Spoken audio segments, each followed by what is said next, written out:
नमस्कार। न्यूज के चौधरी में आप सबका स्वागत है। मैं वीरेंद्र चौधरी एक बार फिर से आपके सामने हाजिर हूं एक नए सवाल के साथ। सवाल ये है कि क्या अमेठी में रॉबर्ट वाड्रा स्मृति ईरानी को हरा पाएंगे? आइए इसी सवाल पर देखते हैं न्यूज के चौधरी। अमेठी लोकसभा क्षेत्र हमेशा से देश के गिने चुने लोकसभा क्षेत्रों में रहा है।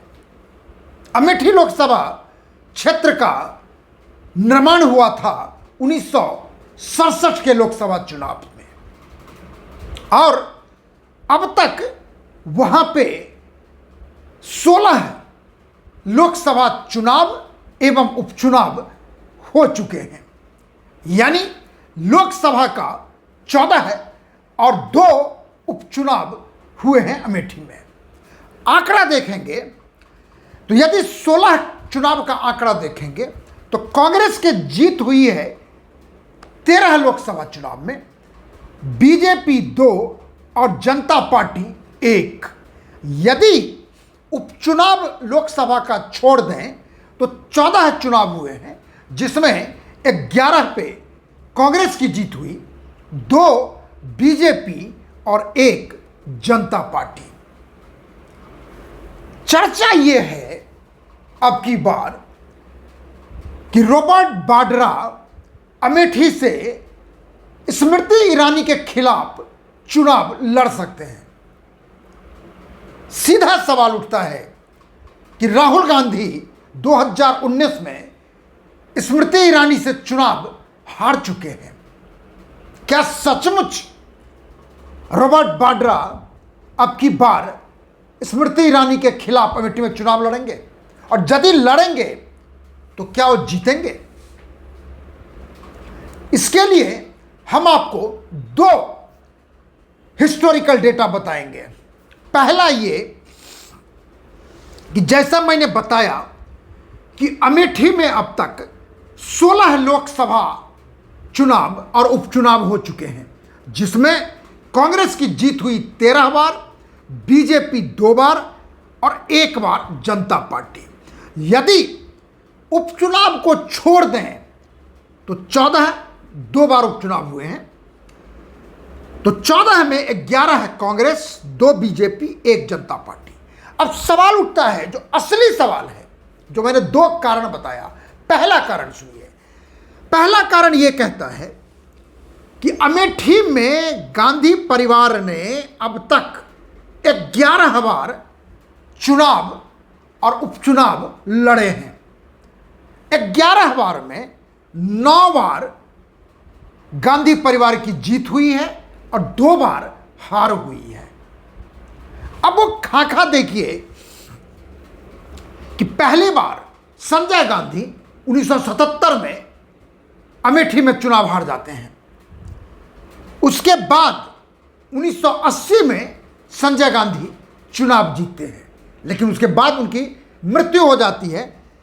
राजीव गांधी 1981 के लोकसभा उपचुनाव में अमेठी से चुनाव जीतते हैं और उसके बाद राजीव गांधी 84, 89, 91 लगातार 4 बारों अमेठी से चुनाव जीतते हैं।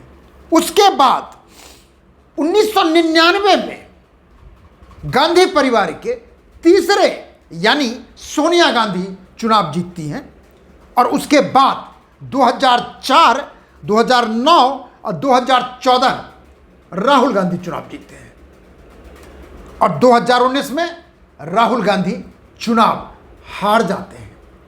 तो कहने का मतलब, गांधी परिवार से संजय गांधी 1977 में हारते हैं, राहुल गांधी 2019 में हारते हैं। वो तो गनीमत था कि 2019 में राहुल गांधी केरल के वायनाड से भी चुनाव लड़के लोकसभा पहुंच गए थे। तो ये तो है गांधी परिवार का। अब विपक्ष का देखिए। विपक्ष की जीत सबसे पहले 1977 में होती है, वहां पे जब जनता पार्टी के उम्मीदवार ने संजय गांधी को परास्त कर दिया। उसके बाद 1998 में संजय सिंह, जो कभी कांग्रेस कभी बीजेपी में रहे हैं, उस समय बीजेपी कैंडिडेट के रूप में जीते थे चुनाव, और उसके बाद दूसरी बार स्मृति ईरानी 2019 में राहुल गांधी को हराती है। हालांकि उससे पहले स्मृति ईरानी 2014 लोकसभा चुनाव में भी राहुल गांधी के खिलाफ लड़ा था, लेकिन उसमें वो हार गई थी। तो कहने का मतलब है कि 9 बार गांधी परिवार की जीत हुई है, 2 बार हार हुई है, कुल 11 बार, और विपक्ष की जीत यदि ओवरऑल देखेंगे तो 16 में से सिर्फ 3 बार हुई है। तो ये आंकड़ा यदि आप ब्रॉडली देखें तो आपको लगेगा कि गांधी परिवार का वेटेज है, इसमें कोई दो राय नहीं है, क्योंकि 16 में से चुनाव में से गांधी परिवार ने, यदि आप देखेंगे, 11 बार चुनाव लड़ा, जिसमें 9 जीता 2 हारा। लेकिन असली बात जहां पर गांधी परिवार की हार का कारण है वो सुनिए आप। 11 बार गांधी परिवार से चुनाव लड़ा, सबसे ज्यादा विक्ट्री मार्जिन से जीते थे 1981 के लोकसभा उपचुनाव में राजीव गांधी।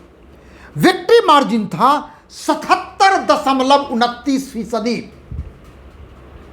अंदाज लगाइए कि विपक्ष के कैंडिडेट को अमेठी में 1981 लोकसभा उपचुनाव में 30% भी वोट नहीं मिला था।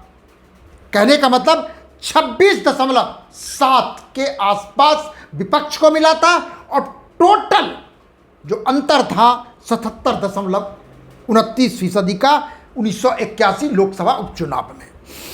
दूसरा जो हाईएस्ट विक्ट्री मार्जिन है वो भी राजीव गांधी का 1984 में 72.17% का। उसके बाद आप देखेंगे तो तीसरे नंबर पर आते हैं राहुल गांधी। 2019 लोकसभा चुनाव में उनका विक्ट्री मार्जिन था 57.24, यानी 24%।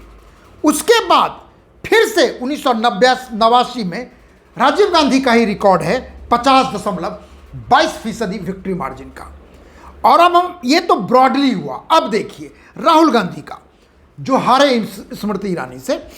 2004 लोकसभा चुनाव में राहुल गांधी जीतते हैं 49.33% विक्ट्री मार्जिन से, जबकि 2009 में बढ़ के उनका मार्जिन हो जाता है 57.24%, यानी लोकप्रियता बढ़ जाती है अमेठी में।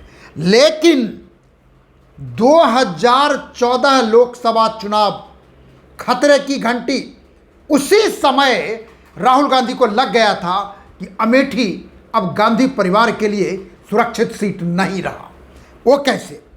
देखिए, 2014 में राहुल गांधी बनाम स्मृति ईरानी होता है, और विक्ट्री मार्जिन 57.24% से घट के सीधे 12.33% हो जाता है।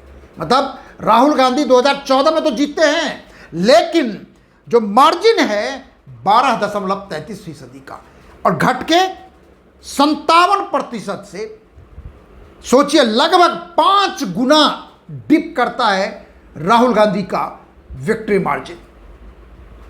खतरे की घंटी। उसके बाद 2019 लोकसभा चुनाव में राहुल गांधी चुनाव हार जाते हैं, और विक्ट्री मार्जिन कितना हो जाता है? 5.85, यानी स्मृति ईरानी जीतती हैं 5.85% के मार्जिन से। तो कहने का मतलब है कि 77% से विक्ट्री मार्जिन गांधी परिवार का शुरू होता है, और घट के हो जाता है 12.33%। और उसके बाद अगले चुनाव में गांधी परिवार से दूसरे व्यक्ति बनते हैं, संजय गांधी के बाद राहुल गांधी, जो अमेठी में हार जाते हैं। अब सवाल है रॉबर्ट वाड्रा का। रॉबर्ट वाड्रा का क्या होगा? क्या स्मृति ईरानी को हरा पाएंगे? अब हमारा अनुमान सुनिए। रॉबर्ट वाड्रा स्मृति ईरानी को बिल्कुल अमेठी में चुनाव नहीं हरा सकते। यानी अमेठी में फिर से स्मृति ईरानी चुनाव जीतेंगी। रॉबर्ट वाड्रा ही नहीं, यदि राहुल गांधी भी स्मृति ईरानी के खिलाफ चुनाव लड़ते हैं या प्रियंका गांधी भी चुनाव लड़ती हैं, तो भी स्मृति ईरानी को अमेठी में नहीं हरा पाएंगे। और इसका परिणाम तो 4 जून को आपको पता चलेगा, यह हमारा अनुमान है। और असली परिणाम के लिए इंतजार कीजिए। लेकिन मैं फिर से आपको कहता हूं कि अमेठी में गांधी परिवार का कोई भी खड़ा होगा, चाहे वो राहुल गांधी हो, चाहे वो प्रियंका गांधी हो, चाहे वो रॉबर्ट वाड्रा हो, स्मृति ईरानी चुनाव नहीं हारेंगी। वो फिर से अमेठी से चुनाव लड़ेंगी। और इंतजार कीजिए 4 जून का मेरे अनुमान के टेस्ट के लिए। आखिर में यदि आपको कार्यक्रम अच्छा लगता है तो इसे आप लाइक करें, शेयर करें, और यदि कुछ कहना चाहते हैं तो कमेंट सेक्शन में जाके अपनी बात जरूर लिखें। आखिर में एक आपसे निवेदन है, प्रार्थना है कि मेरे YouTube चैनल को आप जरूर सब्सक्राइब करें, जिसके लिए हमेशा आपका मैं ऋणी रहूंगा। बहुत बहुत धन्यवाद। नमस्कार, शुभ रात्रि।